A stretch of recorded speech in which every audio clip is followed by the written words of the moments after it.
Le top news au cœur de l'action. Suivre les vents, cap sur l'horizon. Entre ciel, mer et flammes, toujours prêts. Les infos vives et l'histoire renaît. Des innovations qui défient la gravité. Des héros silencieux, des vies à sauver. Entre turbulences et ciel apaisé. Salut à toutes, c'est le Doc News. Pour la news, on est parti sur de la news sur l'aviation et direction...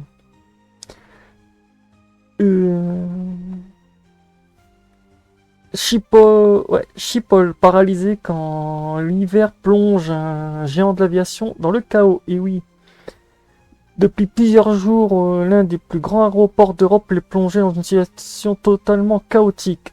À Amsterdam, Schiphol. Le froid et la neige et le verglas ont déclenché une crise majeure au point de menacer le fonctionnement même de l'aéroport. Vol annulé, avion cloué au sol, voyageurs bloqués. Aujourd'hui, on vous explique comment un simple produit indispensable a mis tout un hub aérien à genoux. Et oui. Pour ceux qui se demandent c'est quoi un hub, en fait, c'est les grands aéroports. En gros, nous on a Roissy-Charles de Gaulle et tous, on appelle ça des grands hubs. En gros, c'est les zones à très fort trafic. Mais bon, certains vont me dire pourquoi autant le chaos? Ben, la question.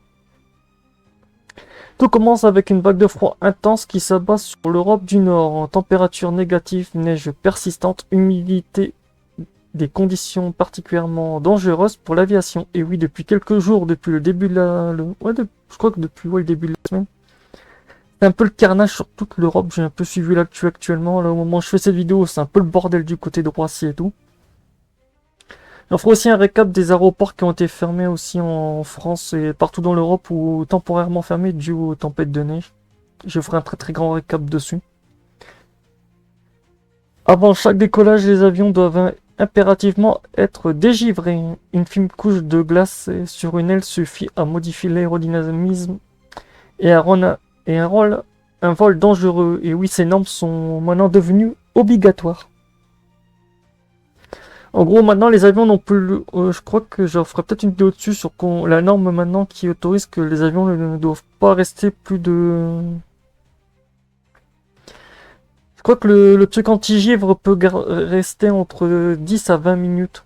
Mais bon, après, si vous êtes sur un circuit d'attente où l'avion dure presque pendant 1 heure, en fait, vous êtes obligé de quitter le taxiway, retourner et refaire un truc de dégivrage. Donc, ce qui dit que l'avion n'est pas rentable.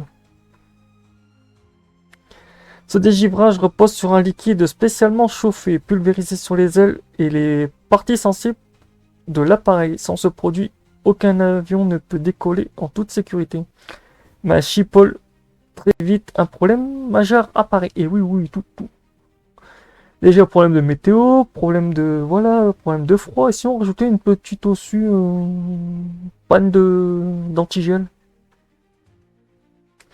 Face à l'intensité du froid et du nombre d'avions à traiter, les stocks de liquide antigel fondent à une vitesse alarmante.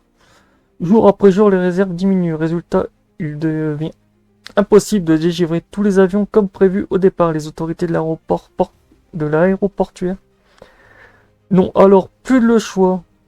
Des vols sont retardés, d'autres sont purement et simplement annulés et des appareils restent immobilisés pendant des heures, voire des jours. Le trafic aérien commence à grimper puis à s'effondrer, ça c'est ce qu'on appelle l'effet domino. Mise à jour de KLM indique que la première livraison de liquide de dégivrage est arrivée. La compagnie continue de reconstituer ses stocks afin de garantir la sécurité des départs de ces vols. Aujourd'hui, plus de 100 000 litres de liquide de dégivrage sont en route pour l'aéroport d'Amsterdam, Schiphol, en attendant que son fournisseur puisse reprendre l'intégralité de ses livraisons. KLM assure tout mettre en œuvre pour garantir un approvisionnement optimal. C'est bien d'essayer, mais là c'est un peu joué avec le feu, mais bon.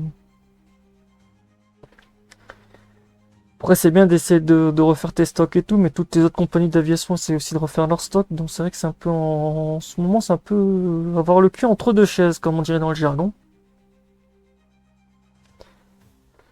Plan de... Non, désolé, ça c'est pas un truc. Dans les terminaux, la tension monte rapidement. Des milliers de passagers se retrouvent bloqués, parfois sans solution immédiate. Certains ratent des correspondances intercontinentales, d'autres passent la nuit à l'aéroport. Les files d'attente s'allongent et les annonces d'annulation se multiplient. Schiphol, habituellement conçu pour absorber un trafic massif, tourne désormais au ralenti. Et oui, quand vous avez un gros nerf névralgique comme ces aéroports, comme on appelle ça des hubs, ben les hubs, à un moment, il suffit que le hub finisse par s'effondrer de lui-même dû à des effets de...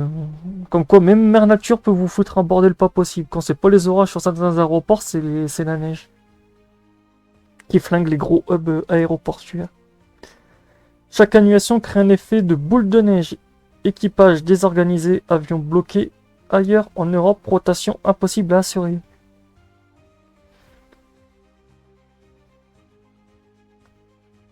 Le chaos n'est plus ponctuel, il devient structurel. Ah là c'est vrai que c'est pas très...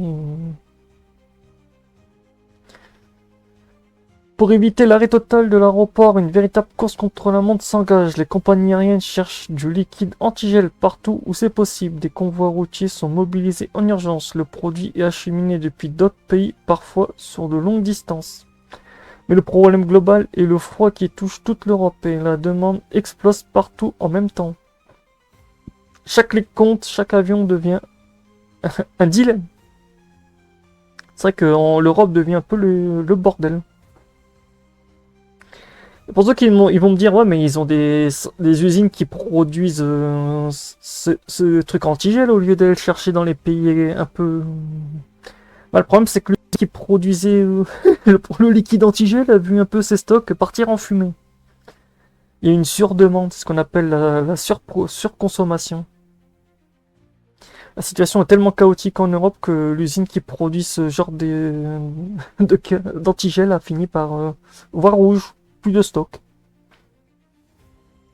Ce qui se passe à Amsterdam n'est pas isolé. Très vite, les perturbations se propagent à l'ensemble du réseau aérien européen. Un vol est annulé à Schiphol. C'est un avion qui n'arrivera pas ailleurs. Un équipage bloqué ici, c'est un départ annulé là-bas.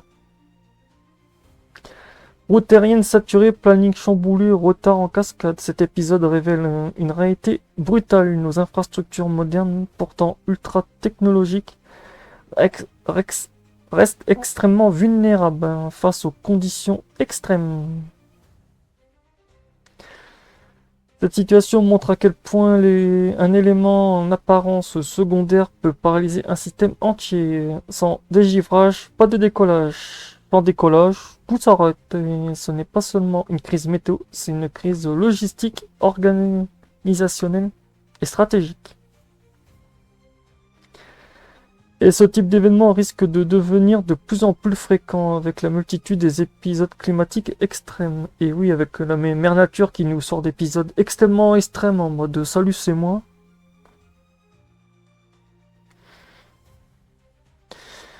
Mais bon, c'était tout pour cette news. J'espère qu'elle vous aura plu. N'hésite pas à liker, commenter, partager et abonne-toi. À Schiphol, la reprise se fait lentement sous haute tension, mais une chose est sûre, cet épisode laissera des traces. Merci d'avoir suivi ce décryptage sur la chaîne Le Doc News. Donc voilà, on se retrouve pour de prochaines news sur l'aviation. Et l'année commence super bien aussi. Avec un épisode météo en Europe assez explosif. Tout pour dire que c'est de l'explosif. Donc voilà, faites gaffe à vous et bon vol, tchuss. Ces ciels apaisés, chaque détail compte, rien n'est oublié. Dans le sillage des avions, des réponses, des questions. Une mission informée, le Doc News.